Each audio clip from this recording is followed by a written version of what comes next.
He was a nationally ranked high school soccer goalie from the area, but his dreams have been put on hold.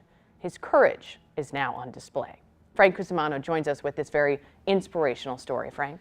And thanks. At Lindbergh High School, there's now a saying, where there's a will, there's a way. The will is Will Ohler, the toughest kid on the block, and a young man so popular that after he got sick, his teammates wore his name on the back of their shirts. With the help of photographer Joe Young and editor Bill Bennett, we give you his story. Happy birthday, dear Will. Happy birthday to you. Celebrating your 17th birthday normally is a joyous occasion, but when it has to be done right before your chemo treatments, it just doesn't seem right. During the whole process, did you ever think about death?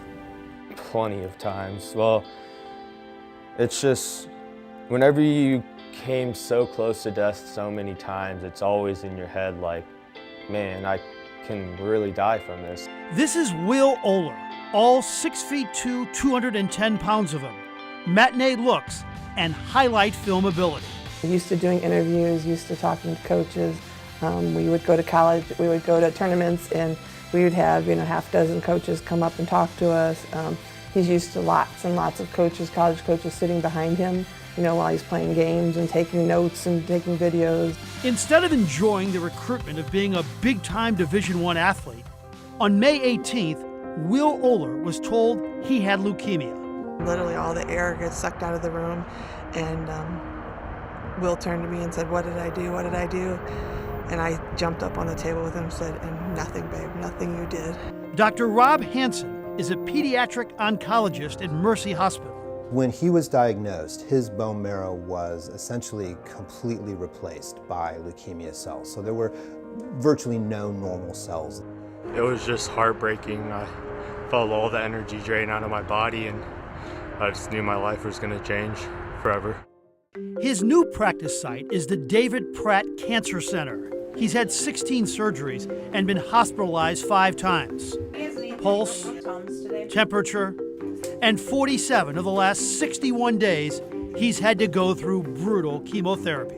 Chemo just kills you. Some of the chemos just make your bones ache like they're broken. However, Will's attitude will not be broken. He'll walk in the office on a day when he's sick and his counts are down and he's not feeling well, and he'll say, "Hey everybody, your day just got better, I'm here." Yes, while being stuck, the nurses are smiling, and you can always hear laughter in his room, especially when they make him put on goofy hats.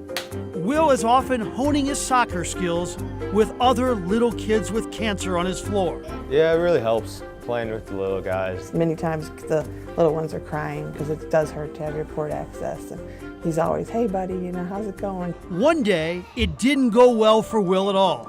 Anaphylactic shock. My entire body just swelled up. He just turned bright red from head to toe. Everything puffed up to where I couldn't see. He stood up and just, violently started vomiting. All I could do was hear, so it was just dark. His eyes swelled shut. Couldn't breathe for 2-3 minutes. And he couldn't talk. You could hear him trying to make sounds, and he was kicking and thrashing about. all I could hear is nurses running around screaming, trying to get the EpiPen in me, and they finally did, and I started breathing again, but it was really scary. The courage has been recognized. On Saturday morning, at the Coaches vs. Cancer breakfast, Will Ohler received a standing ovation and was honored for his battle against leukemia. He's gotten encouragement from everybody from Jason Tatum to the U.S. national soccer team player Tim Ream. The goal is to win the fight, to be back on the field that made him special, the sport that made him soar. Just going through this fight is one of the toughest things in the world. After this, I don't think that anything could knock him down, and I don't think anyone could pull him any direction he didn't want to go. Dr. Hansen told us if they stopped the treatment now, the leukemia cells would come back. However, he said Will's outlook is good. It's going to take 3 or 4 years, but the doctor expects a full recovery. And I don't think leukemia has ever met somebody as courageous as Will Ohler. And I'm just so glad he has light at the end of the tunnel. Yes, and the doctor says, I don't rule out college soccer down the road. He's just going to have to wait a little bit longer. That's fantastic. Yep. That was a heart-wrenching story. I'm glad to hear that there's hopefully good news at the end of it.